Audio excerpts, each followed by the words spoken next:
I just finished listening to Drake's new album, Iceman, front to back. And between the tracks where he's talking about fighting his label instead of the rapper everybody expected, there's a lesson buried in there that has nothing to do with music and everything to do with your paycheck. Stick around because I'm about to break it down. Hey, I'm Alex the Money Coach, and I teach people how to turn their paycheck into a portfolio. So here's what's being talked about.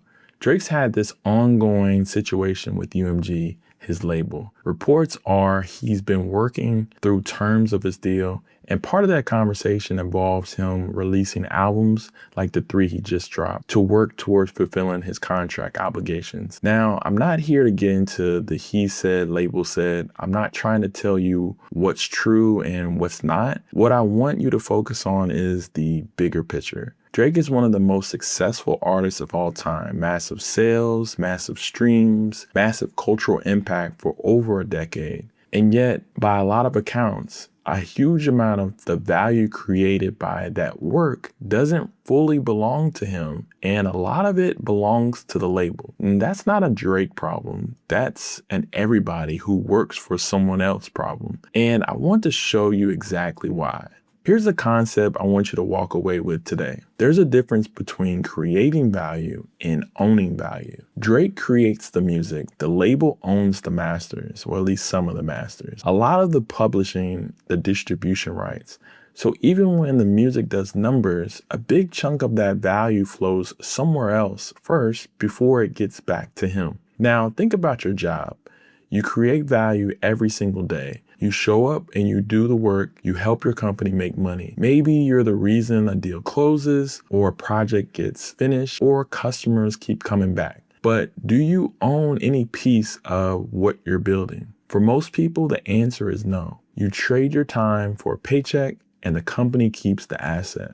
That gap between the value you create and the value you actually own, that gap is where most people's financial future quietly disappears. Let me show you what that gap actually looks like in dollars, because this isn't just a feeling, it's math. Let's say 2 people make 60 grand a year, same job, same effort, same paycheck. Person A spends what they make. Bills, lifestyle, the occasional treat, nothing crazy, but nothing left over either. They work hard for 40 years, and at the end of it, their net worth is mostly whatever they managed to save in the last few years before retirement. Now, person B does one thing differently. They take $500 a month, less than a car payment, and they put it into something like VOO, which is just a fund that owns a piece of the 500 biggest companies in America. They don't time the market. They don't try to get rich quick. They just consistently buy in every single month, starting at age 25. By the time person B turns 65, even using a conservative 7% average return, that account is worth over $1 million. Same income as person A, same job, same effort at work. The only difference is person B became an owner of something and person A didn't. That's the entire lesson hiding inside the Drake story. Creating value and owning value are 2 completely different things, and only one of them builds wealth. Now, you might be thinking, okay, but I'm not a recording artist. What does this actually look like for me? Here's a few examples of masters you might be creating every day without owning a piece of them. If you work a job, you're helping build your company's value. Every project, every sale, every customer relationship, that all adds to the value of a business you probably don't own any of. If you rent, you're helping build someone else's asset every month. Your rent payment is going toward your landlord's mortgage, building their equity, not yours. If your company offers a 401k match and you're not contributing enough to even get the full match, you're literally leaving free ownership on the table.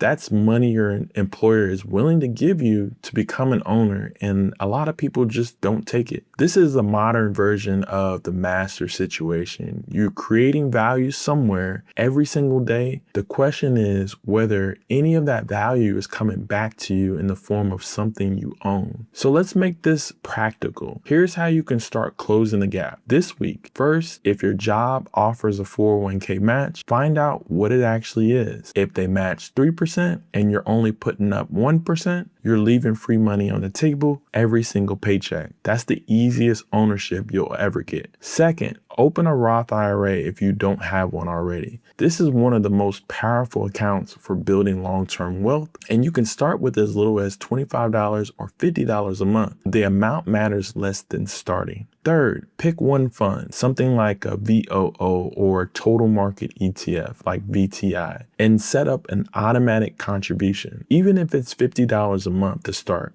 The goal isn't to get rich overnight. The goal is to become an owner instead of just a worker and let time do what it does. If you want a simple starting point for all of this, I've got a free beginner investor guide that walks you through exactly where to start, and it's linked in the description below.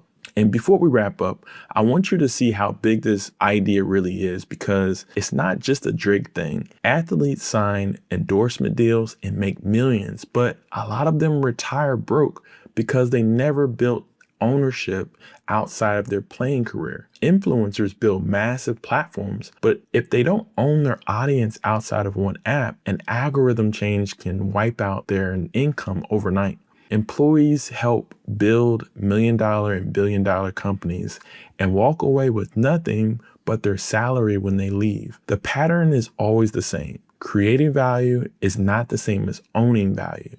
The people who build lasting wealth are the ones who figure out how to become owners, not just workers. If you want to start owning pieces of the market, the same way I break down buy zones for stocks, ETFs, and crypto every single month, that's exactly what I do inside my Buy the Dip Club.